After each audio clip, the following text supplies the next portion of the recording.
Assalamu alaikum wa rahmatullahi wa barakatuh. Hello and welcome back to Business Today. Viewers, today's topic is slightly different.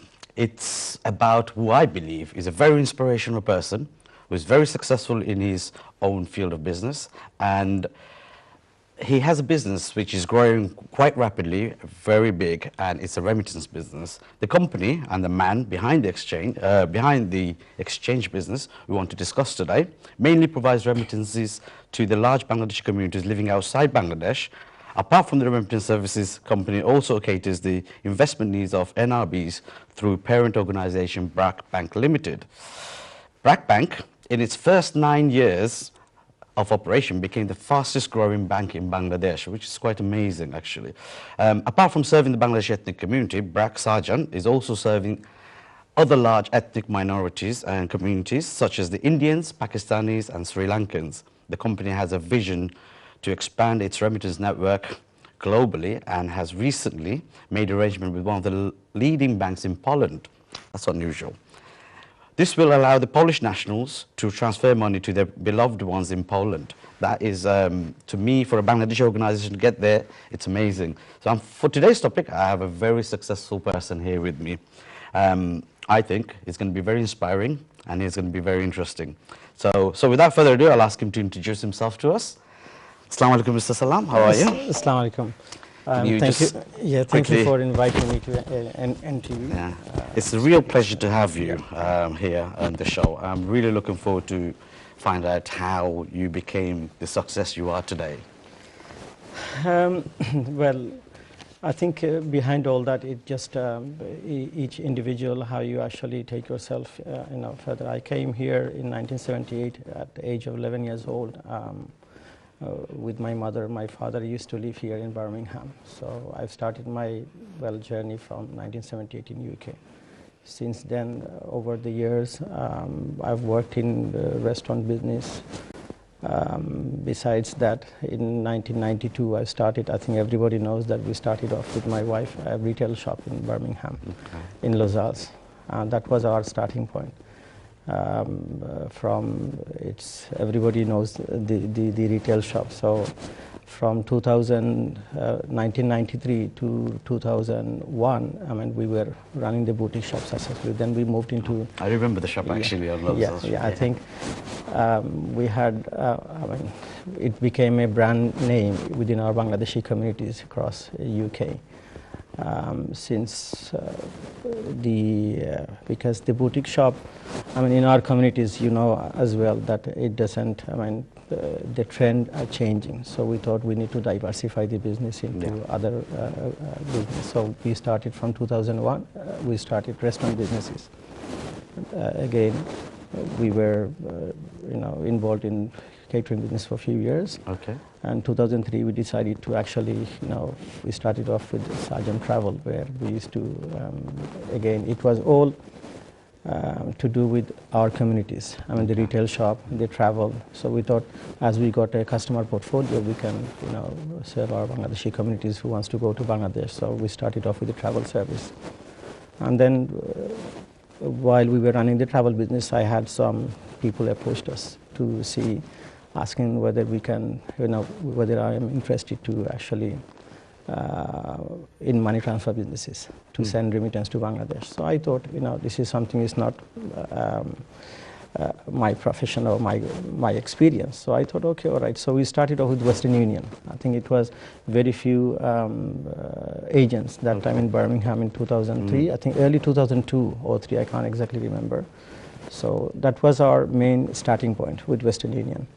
And then after that, we were looked at our Bangladeshi people where they want to send remittance to Bangladesh. And Western Union, as you know, it's quite expensive for our communities. Their fees, commissions and everything was quite costly for our people. So we thought, okay, we need to see if we can specifically work with our people who send remittance to Bangladesh. So we were agency of a few companies here in London. We started off first.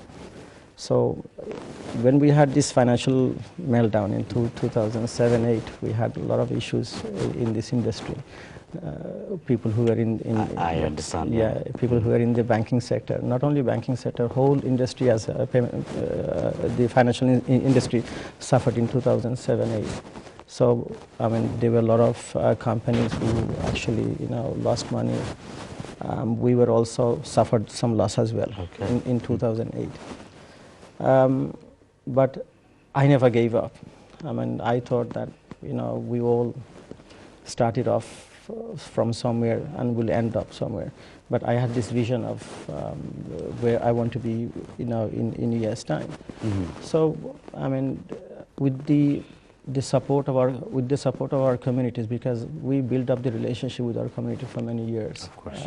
And I thought that I need to actually, work, and especially from deep from my heart. I mean, you're basically working for your communities. The people that we grow up with, people that we all started off, because remittance, I think, plays part of our life.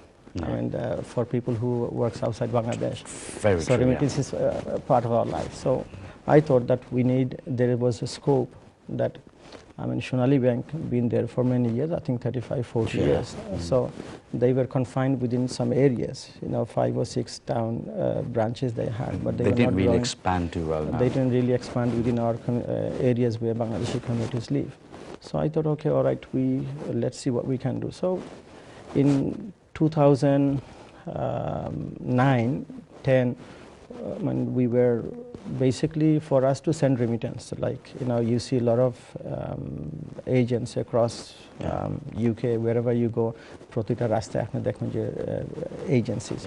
But it doesn't mean that everybody, the people who set up the business, they send money directly to Bangladesh or their other countries. They have to send remittance to another principal who have license. Okay. So it's like, if I have a grocery shop and I put a sign up, I do money transfer. It doesn't mean that I directly send remittance, So what normally does is that people pick up remittance and then they give it to another principal, main license asset, and then the remittance goes through them.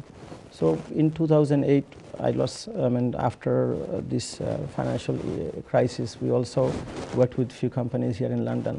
Same again, I lost money through the companies. So even though that you had a really hard time, you've lost money, etc., you didn't give up. So no, you continued. It's something that, my families, everybody was very supportive, said, look, we were... Where does this entrepreneurial spirit come from? It's basically, it's built in. Within yourself. You just have to focus. On something that you want to do. Like, nowadays, say 20 years back, there wasn't any navigation. So for us to come from Birmingham to London, you have to look at the map, and then, it takes so much time. But now when you put the address in with where you want to be, it takes you there. So exactly in business, you want to first, you have to set yourself where you want to be in a year's time.